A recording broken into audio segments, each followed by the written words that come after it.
This youth pastor spied his ex-girlfriend and went to church the next day as though nothing happened. On the 6th of February 2025, this young lady, Effiong, was spied by his ex-boyfriend, Ndifreke Kezaya, a youth pastor. This happened in Uyo, Akwa Ibom State. Was into business, doing very well for herself.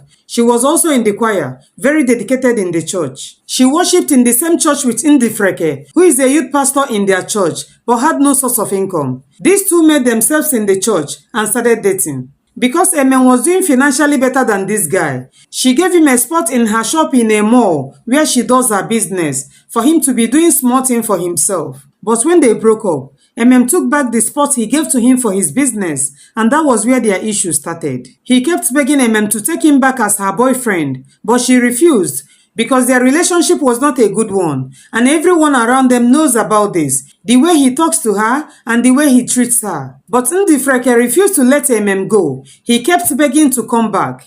He follows her to everywhere she goes to. He goes to her shop to beg her. He talks to people to beg her. He goes to her house to beg her. He also talks to her whenever they meet in church. But this young lady has already made up her mind to move on. So on that fateful day, the 6th of February, Ndifreke went to Emem's house to beg her as usual. This time around, he was able to gain access into her house. He talked to her as usual, but she still maintained her stand that she was done with the relationship. He was not happy about that, so he spied her, took away her phone, took away her ATM card, took away her shop key. Funny enough, he removed her SIM card from her phone, inserted his own SIM card, and started using the phone, because her phone is better off. After doing all this guy went back to church because they had a program.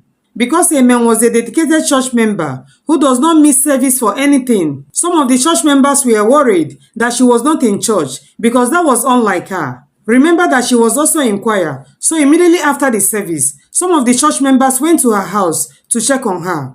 That was how they found out that she has spied, so they took the matter to the police. Of course, everyone knows that Ndifreke is the first suspect because of the way he has been following her around. Even some of her neighbors testified about Ndifreke's constant visit to her house. So the next day, as the service was ongoing, the police went to the church to arrest Ndifreke. Immediately he saw the police in the church, he started running. But of course they got hold of him. Right now, Ndifreke is in police custody while the investigation is still ongoing. Meanwhile, one other girl in the church opened up and told everyone that this same Ndifreke promised to give her money to learn a skill, so he invited her over to his house. When she got there, this guy tried to do the do with her without her consent. But by the grace of